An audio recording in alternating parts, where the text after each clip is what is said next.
और इस वक्त बड़ी खबर मिल रही है राजस्थान से। राजस्थान कांग्रेस में एक बार फिर से घमासान शुरू हो गया है। गहलोत के बयान पर सचिन पायलट भड़क गए। उन्होंने कहा कि ऐसी बातें बोलना ठीक नहीं है। गहलोत वरिष्ठ नेता हैं, ऐसा बयान लेकिन निंदनीय है। वो पहले भी अपशब्द बोल चुके हैं, यह पायलट ने कहा है। गद्दार और निकम्मा वाला बयान सही नहीं है। सचिन पायलट ने कहा कि गहलोत का बयान शोभा नहीं देता, इतना असुरक्षित रहने की जरूरत नहीं है। मैं नहीं जानता हूं कि उनको एडवाइस कौन करता है या किसके कहने पर ऐसी बातें बोली जाती हैं, लेकिन आज से पहले भी अशोक गहलोत जी ने बहुत सारी बातें मेरे बारे में बोली। मुझे उन्होंने नकारा कहा, निकम्मा कहा, गद्दार कहा और आरोप लगाए। मैं समझता हूं कि इस प्रकार के बिल्कुल झूठे और बेबुनियाद आरोप लगाने की आज ज़रूरत नहीं है।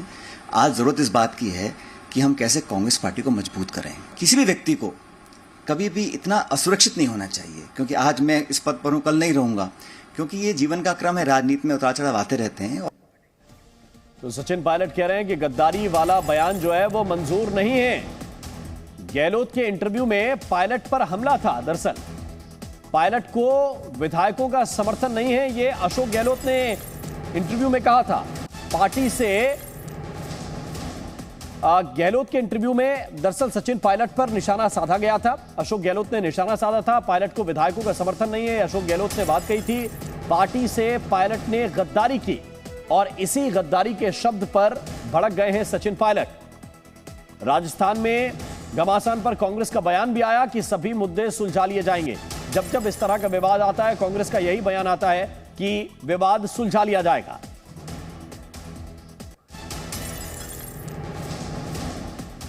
और जी मीडिया संवाददाता सुशांत पारेख इस वक्त जयपुर से हमें ज्वाइन कर रहे हैं। सुशांत, एक बड़ा सवाल यह है कि विवाद कब सुलझेगा?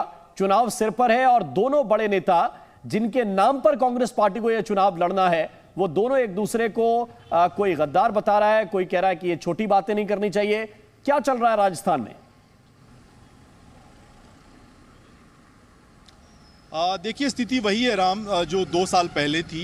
हालात सुधरते हुए नजर नहीं आ रहे और लगातार इससे पहले भी अशोक गहलोत पहली बार नहीं बोले हैं। अशोक गहलोत पहले भी इस तरह के बयान कई बार दे चुके हैं।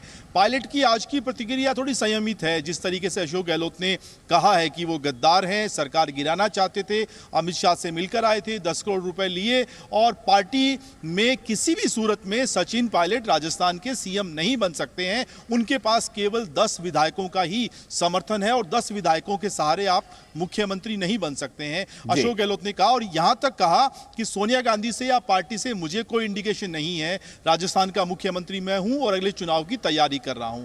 लेकिन आप ये देखिए, आज 7 या 8 दिसंबर को राहुल गांधी की भारत जोड़ो यात्रा राजस्थान में प्रवेश करेगी। उससे पहले ये जो बयानबाजी शुरू हुई है, ये टाइमिंग बहुत महत्वपूर्ण है। क्या दिल्ली में कुछ चल रहा था कि अशोक गहलोत को फिर से बयान देना पड़ा, या सचिन पायलट की जिस तरीके से तस्वीरें नजर आई हैं प्रियंका गांधी के साथ, राहुल गांधी के साथ, उसकी क्रिया प्रतिक्रिया के तौर पर हम इस अशोक गहलोत के बयान को देख सकते हैं। लेकिन ये तय है राम की हालात बिल्कुल नहीं सुधरे हैं। भले ही ऊपर से लग रहा था कि सब कुछ ठीक हो रहा है, धीरे धीरे राहुल गांधी की यात्रा में एकजुटता का संदेश दिखाई देगा, लेकिन ऐसा बिल्कुल नहीं। और जयराम रमेश का जो बयान है वो ये दर्शाना चाह रहे हैं कि हालात बिल्कुल सामान्य हैं, जबकि आज के दोनों जो बयान हैं ये बता रहे हैं कि फूट और खाई जो है बहुत गहरी है। इस तरह के बयानों के जरिए आप हालात को कंट्रोल नहीं कर सकते।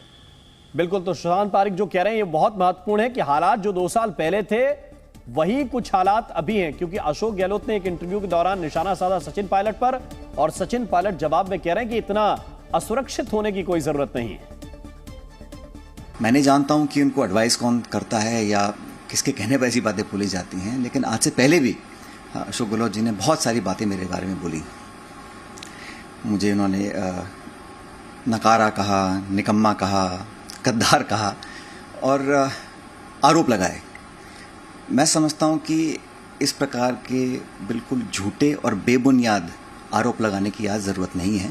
आज ज़रूरत इस बात की है कि हम कैसे कांग्रेस पार्टी को मजबूत करें। किसी भी व्यक्ति को कभी भी इतना असुरक्षित नहीं होना चाहिए, क्योंकि आज मैं इस पद पर हूं, कल नहीं रहूंगा, क्योंकि ये जीवन का क्रम है। राजनीति में उतार चढ़ाव आते रहते हैं।